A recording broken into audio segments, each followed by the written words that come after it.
Hey people, welcome to the Run Testers, and today I'm going to be speaking to Nick about something he's just achieved, which is pretty amazing.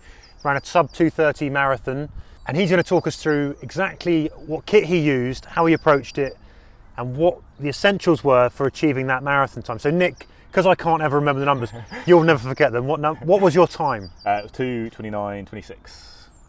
Pretty fast. This boy's pretty speedy. Yeah, it was at Dorney Lake Marathon, a lovely lapped course around the very scenic Dorney Lake. If anyone's ever been, it's a long square lake. How many laps? Well, it's 4, but it's horseshoe laps, so it's actually 8 essentially.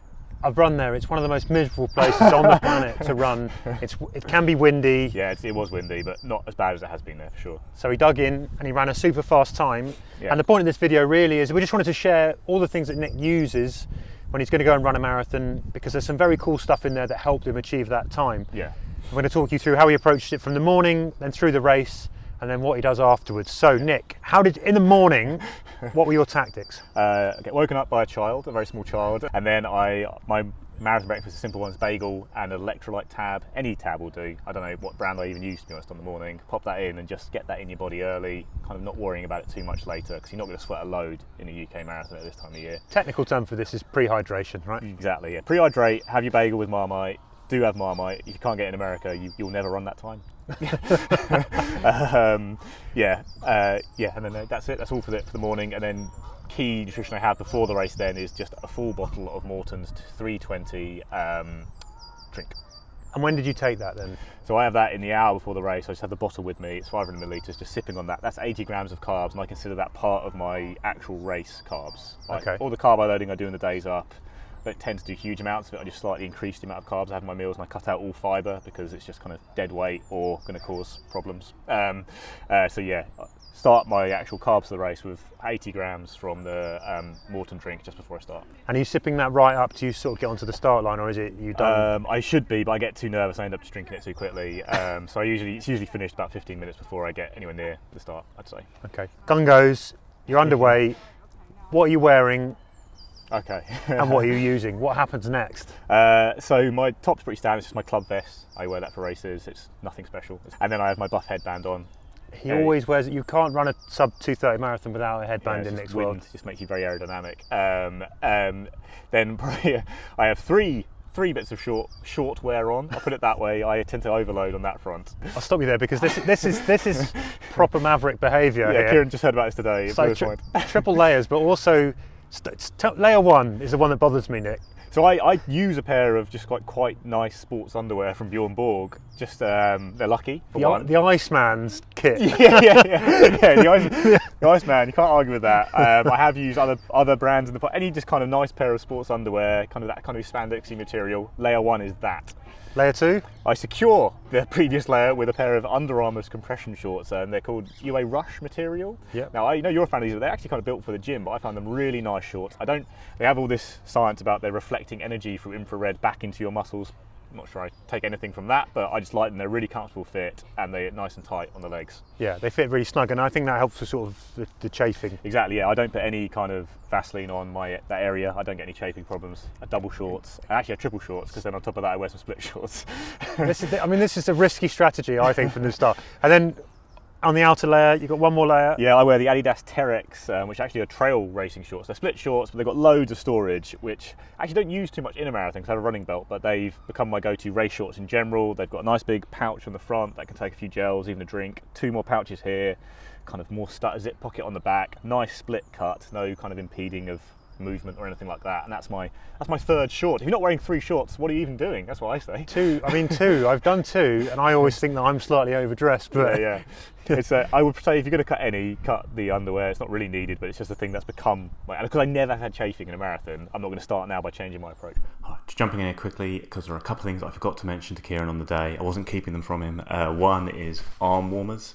I think these are a really great bit of kit if you are on a cold marathon like mine was. I think it was about 5 degrees, windy. It feels like kind of 1 degree.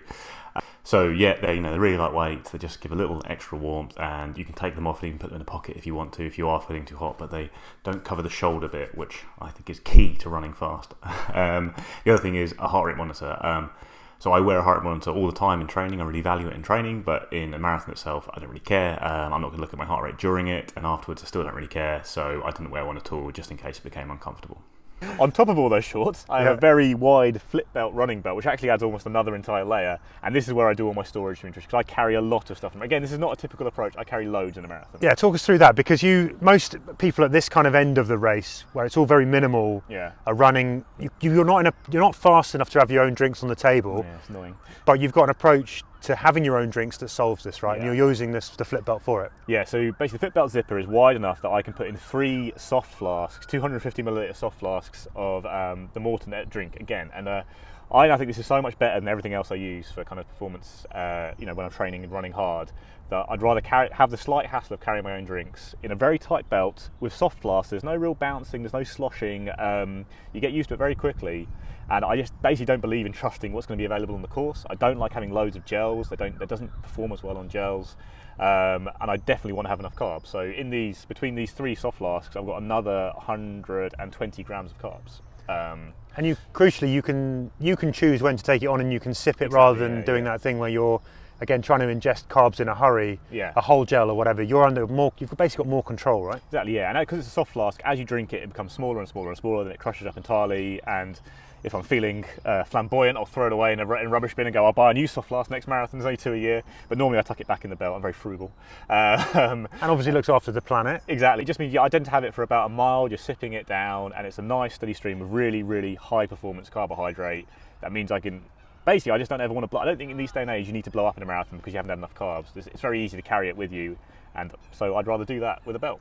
I've done it the same. I used to have a Raid Light belt which could carry one of those 500ml plastic bottles actually. Yeah. I do that with some fuel in it and a couple of gels. Yeah. And but you can, as someone who's running further down the pack, basically you still have that ability to go through aid stations, not worry about whether or not you're going to have to pick up water to go with your gels and all that kind of stuff, and it just takes a little bit of pressure off as well. I think it's you're in control basically. Yeah, exactly. Something like London Marathon, there are very, very frequent aid stations. At Dorney, there was only 2 on each lap, so it's every kind of 3 miles before I'd see one. And I just didn't want to work to anyone else's schedule. I have a very reliable system for my marathon fueling that has always served me well, and I don't like to change it. I'd rather carry it with me. This is probably a bit of an outlier thing to do, but I do think more people should do it. Like, if you can guarantee the nutrition that works for you, it's only going to help you race better. Yeah. So then you're hammering out the miles, you're on your watch, you know everything's going right, ticking over. When do you start to think about fueling? So I mentioned I've got those 3 flasks of Morton. I also carry 2 gels with me. I use Torque energy gels. Don't really have a huge preference, but they just have like a lot of very aggressively sweet, like cherry Bakewell flavours that happen to be my preferred choice. They also have some electrolytes in them. They're a maltodextrin fructose mix. They work basically. They're just standard gels really. So I have 2 gels. I start fueling early and I start fueling hard. Again, I think in this day and age you do not need to run out of carbs during a marathon. There are so many amazing fueling solutions available to you that were previously only available to pros. I'm not sipping on flat Coke at mile 13 anymore. So at mile 5, kilometre 8, I'll have my first gel, wash that down with some water. Have my first drink at kind of 15-16k, so around 10 miles-ish. I normally have the Morton caffeine one in a race. You can have the caffeine or the normal one, but I tend to have the caffeine one then. Sip on that for about a kilometre, get rid of that. In my pouch, don't litter. Try and have some water. It's always important though when you're having drinks is you should be still having water. I'd made that mistake a little bit in that race because it was hard to get the water. It wasn't very regular, but actually you still need it. These are carb drinks. They're not really hydrating you in the same way. And then I have my second one of those at halfway, so 21k. Then I will have another one of them, another Morton drink. So it's Morton drink at 16k, 21k, 28, 29k, just before 20 miles, and then the last gel around 21, 22 miles, kind of, again, hoping I'm going to be seen home then already, but that's just another thing I have. So overall, in the race, that is 160 grams of carbohydrate, plus the 80 I had before, that's 240 grams of carbohydrates. That works out at 80 an hour over kind of the half hour before, plus the 2.5 hours of running. That's probably more than you need, but again, I feel like I'd rather overkill, because I have no problems with gastro. So I'd rather just have more carbs than I need, if needs be. But yeah, I just think you want to be hitting 60 to 80 grams of carbs an hour. I just don't really see why you wouldn't try and do that. Yeah. Talking about systems, you've also got a pretty nailed on system for how you set up your watch. But what was your race watch? And tell us just about what you whack on the screen in order to run at that pace. So actually I wore 2 watches for this race, which I kind of if I end up, I have my Apple Watch on one side because I find it's been very reliable on GPS, the Apple Watch Series 6. I use the Apple Watch and I use the Work Outdoors app on that because you can do lots of setup. If I'm going really obsessive for a race, I might have lap pace, rolling 60-second pace, rolling half K pace, that kind of thing. Especially if I'm doing miles and I normally would like to race in kilometres, I might have my lap pace in miles and then the per kilometre pace as well, just to give a few reference points. And I have my Alan Partridge audiobook and podcast, which is what I listen to during a marathon. I tend to use either AirPods or Beats headphones in the marathon just because they sync very easily with the Apple Watch. But yeah, I like to listen to comedy stuff when I'm running hard because it relaxes me and takes my mind off things. And then on this side I have the Phoenix 6 Pro, which is probably the stats I'm looking at. Key stat, I think, in any race is your lap pace. I do not basically care about distance on that. I know the distance I'm running. That's why I've entered it. I want to know how fast is it. It's an easy way to break down the race into single splits that you can work from. And also then, every single split, you can know how far your watch is compared to the actual marker, because you're never going to be bang on. And so basically for the first probably 30k, I'll be looking at my splits, and then by then I'm far enough away that actually I'm starting to just do the maths, go, I've got this much time left for my target, I've got this many Ks left as I pass the marker. I might even hit lap again to reset the lap split on my watch as I go past the marker, because the Garmin will tend to run long, the Apple Watch tends to run short. So in those early miles, you'll pass a mile marker or a K marker, split, and you're looking at whether or not you've hit that particular lap split. Exactly, yeah. on the time, on your target time, right? Exactly, yeah. So basically early on, first couple I want to see be a little bit quick. So in this case I was trying to run, I switched to miles because we had mile markers on the course. I think you've got to go with whatever's on the course. I tend to run in kilometres, but if it's not there, you've got to run with the markers because you need to know exactly that's how your much anchor you've point, left. right? Exactly, yeah. The markers are what counts, not your watch. Remember that. I think you can get obsessed with the watch, but it's not going to be right. And yes, basically go through that. I needed to hit 5:43 per mile. I was trying to hit 5:40s early on, basically, give or take, depending on the wind. And that's what I wanted to see all the way. And then from about 6 miles to go, I was just doing the maths, saying I wanted to try and get to a point where 6-minute miles would get me home. I had a little bit in the bank, basically. So the interesting thing here is if you can basically every mile you can dump the last mile. Exactly. And it's just about that number for this mile, for this mile, for this mile. So it keeps you locked into the moment as well, right? Yeah. And actually it gives you a chance to relax because you'll go into the mile, halfway into the mile, you'll be on pace probably if you're running as you are, and you go, okay, great, I'm on pace, might even slightly ahead, I can relax for this rest of this mile, ease it in. The journey starts again next mile, basically. Yeah. You don't want to be, you can maybe do it into 5k splits, but it just gets too much then. You're thinking about a split for a long time, and actually you want to just scrub it out and move on. And in terms of, just a quick note on the comparison of that, between that and real-time pace then, why? Real-time pace isn't accurate, basically. If you're looking at your real-time pace, it will jump around a lot, especially if you're doing a city marathon with big buildings. You can't rely on it. And also, even on the lap pace, don't freak out. Early on, if it's too slow or way too quick, it's going to settle down. None of these watches are perfect, and by then you'll be in a rhythm, so you should know you're running the right pace, more or less, until the end of the race when you have absolutely no idea what's happening. But then you really are relying on the markers and doing some quick maths.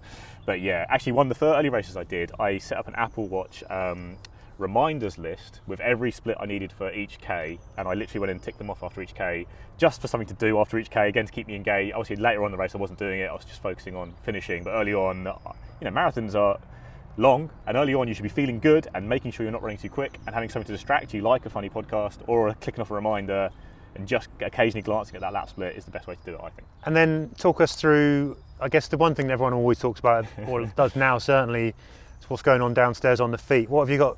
I've got basically this new secret Nike shoe that no one's allowed to know about, and actually it took 30 minutes off my time. I use the Alphafly for my latest race. I think it's the best marathon shoe now for me. Just on my style, I'm a heel striking shuffler. I've got a very high cadence, not the longest stride length. So it's a shoe that's really suited me for half marathon and marathon races in particular. Previously I've used the Vaporfly. I still think the Alphafly is better than everything else out there. I really rate a few others. The Endorphin Pro, I'd love to do a race in some time from Saucony. But the Alphafly is my favourite shoe. I find it just makes holding a marathon race feel a little bit easier. I was worried it was going to be a bit heavy and clunky and weird at the end of a race because it is a bit bigger than so many shoes, but actually that didn't happen. Even as my form started to kind of fall to pieces a bit at the end, actually I was still rolling through quite metronomically and actually looked okay in photos and videos when I thought I was all over the place. So I think, the Alphafly is my preferred marathon shoe. Okay. And I will pair that with some stance socks usually. Stance socks, that's just for style points, right? You get loads of style points, but they are also, they do what all these socks do. They're technical sweat wicking socks. They perform fine. I don't tend to get blisters anyway, because I'm not doing very long races, but the stance socks are the most stylish in terms of pairing them with your Alphaflies. Okay then, so you crossed the line, Yeah. you've done your 2:29 doodah, whatever it was, just a few seconds. Massive goal. I mean, it's an incredible achievement. Yeah. What do you then do to recover? So generally, I don't care that much. I'm not doing any races anytime soon, not running anytime soon, so it's not a big problem, but I will get a coffee in me, like coffee, and then I do have maybe, if I'm out of the way at Dorney, when there's not like a lovely restaurant around the corner, I'll take like a nice bar, like a nice proteiny, carby bar, like Vaporfly's Forza bar is my favourite one for flavour. I'll have that in the car, have a little think about what I've done, try not to get really cold, because I get really cold after marathons, no matter how hot it is.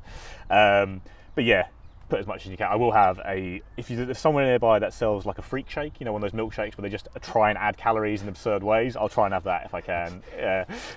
Choco milk. Yeah, chocolate milk to the max, basically. With like, I don't know, I've got marshmallow sprinkles on it, ice cream, anything I can in, and then load of chips, ideally.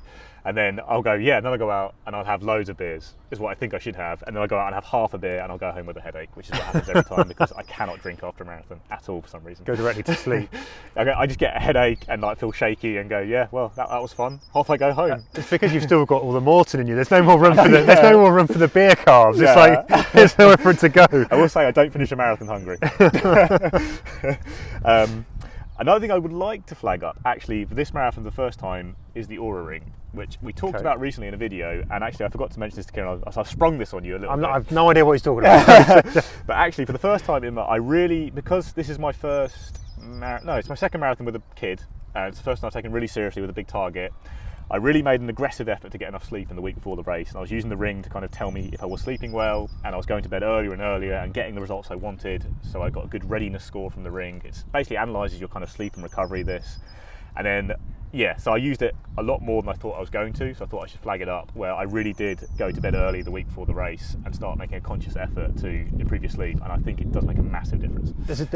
There's studies that show there's huge performance gains to be had at the top end from improving your sleep. Yeah. Bigger than a pair of shoes might make, in fact. None of us really tend to look at it that way, but actually, if you can fix your sleep, there's big gains to be made. So yeah, if you've got a tracker that does sleep, I would say if you never listen to it, the week before a marathon is the time to start really looking at it. And afterwards, I could see from the ring how high my resting heart rate was the next few days, how my heart rate variability drops after the marathon. It takes a big toll on the body, so you need to get it prepped, ready for it as much as you can by doing things outside of running and nutrition.